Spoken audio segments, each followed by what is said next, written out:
Hi, my name is Wendy Bishop. I'm in the class of Executive MBA for August of 2025. Here is my identification. You can see it okay. I am presenting scenario one in the markets and economy presentation. First thing is we begin with the price elasticity of demand. What does that mean? It means a price is elastic if a big change in prices or even a slight change makes the demand change. So if a fancy watch price goes up, that's an elastic product. So people probably aren't going to buy it if the price goes up. However, it's inelastic price if it's food or clothing, generally speaking, because people have to eat, people need clothes to wear. So even if the prices changes, they generally it's an inelastic price. Now, in this picture, you're going to see Hugh Jackman, Ryan Reynolds, and Heidi Klum. The power of endorsements is some of the factors that contribute to an increase in bike sales and bike use. Power of endorsements. So people like this, other celebrities you see, like maybe when you go into Dick's Sporting Goods store and you see a celebrity on a bike or something like that. These are the power of endorsements. The other things that affect bike sales and bike use are health awarenesses, rising gas prices, avoiding traffic congestion, all these things I will get into, the parking fees at work, and bikes are easier to park. Power of endorsements, again, going back to the Hugh Jackman video picture before. So as you can see, the endorsement, when a celebrity endorses, the growing influence of celebrity endorsements and increased media coverage boost the sales of bikes. As you can see, it went up from 2018 to 2022. There's also less pollution. A study has shown that when a bicyclist is traveling, commuting to work, there's actually less pollution they're inhaling than if they're in a car, which is odd, but the studies have shown this. So that's one of the health reasons that biking is more popular is because you're inhaling less exhaust. The next thing is no gym membership required. Many doctors require or recommend that people get more exercise. And one thing is you don't realize you're even exercising as you're going to the, as you're bicycling. So you do not need to pay for membership for a gym plus your family responsibilities, who has the time. So this allows you to exercise without even really knowing what you're doing. Another thing, and this is a big one for really overweight people, weight bearing can be a painful experience. And so what they've found is that if you're overweight, biking is a good option because it's not a weight bearing activity. And so it's how to make it a workout. It's an easier way to exercise than perhaps lifting weights or running on a treadmill or something like that.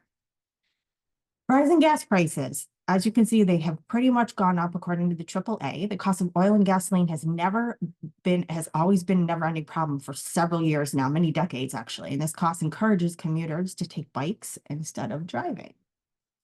Traffic. Often workers have to leave early to work to get to work on time. And then coming home, it gives them even more time before they can actually get home. Bicycling can avoid this, not to mention you get beautiful views. Many rental places, many places that are a worker is they have to rent a office building. And when they do this, they're also paying for parking. So this study has found that pre-parking at work is it a right for employees? It's usually not. So you usually still have to pay for parking. And if you decide not to, you have to park further away, which takes even more time to get into the office. Bikes are easier to park. There are all kinds, as you can see in this picture, there are all kinds of bike racks. Plus there's also garages now that have more availability for parking bikes. And they're much more prevalent. There's way more bike parking facilities than there used to be. Bicycle changes have led to change in taste. So owning a singular bike for life is not common. Bicycle sales have increased to reduce carbon footprint, changing taste. So in life, you're unlikely to have only one bike. Sometimes people hand them down. Bikes in the past, as you can see in the picture, they were wooden. There was uncomfortable seats. There was a bigger space between the pedals and the seat and such. But now there's bigger steel frames, which allows more durable make. But choices in style, color, size, and other factors in selecting a bike are far more prevalent now.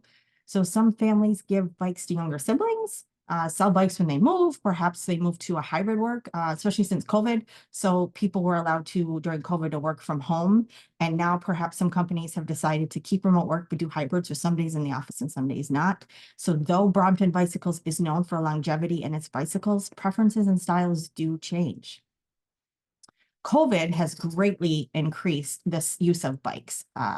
People felt safer at the time during the height of the pandemic that they felt safer on bikes instead of commuting in cars and such. Plus they got exercise, which they were indoors all day, so they were bored and got exercise. Global bicycle exports are set to reach 81 million units by 2026. And as you can see, the units have continued to grow even after COVID. A change in the demand shift, what this means is things that change the demand are availability of substitute goods. So if you can buy one thing of milk, but you can get a cheaper brand. So the same thing goes with bikes, necessary versus luxury. So again, are you going to pay for a $4,000 bike or one that's $200? Income. So when a lot of their income is applied to something, they're probably not going to buy it. So if a whole person's income is going to pay for a vacation or bike or car, they're probably not going to go with that option. But most of all, preferences are just different for different people. Brompton would be best to serve their customers, not to raise their prices. Purchasing a bicycle is not the best option to go from Brompton in every circumstance because some people lifestyle changes. Think of the dad who has been commuting to work on a bike for years and suddenly his son gets accepted into a university that has green and purple for their colors. And suddenly the dad wants to have a green and purple bike.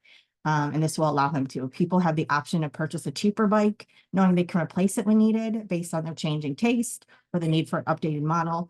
They generally prefer one bike for a year or such instead of one over a lifetime, even though Brompton allows more of a lifetime for bicycles.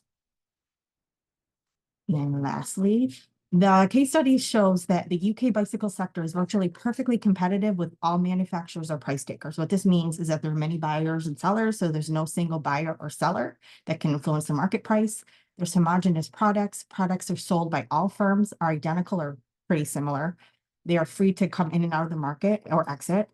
Perfect information. So in the ideal world, they have the perfect identification and information about each other. And price taker behavior means each individual firm in a perfectly competitive market is a price taker. So each firm takes the market price as given and doesn't have the ability to influence the price through its own actions. Brompton should keep the prices the same. The demand is inelastic. The factors contributing to increased use of bicycles are only growing. So there's more demand for them, and people like the option to change things and not have to stick to one bike for a lifetime. It wouldn't increase the price. It would not be good to increase the price because there are substitutions available and preferences simply change. This would allow a customer to purchase a smaller bike or a similar bike or a newer bike every few years. Therefore, I would not advise at raising prices. I would keep the prices the same.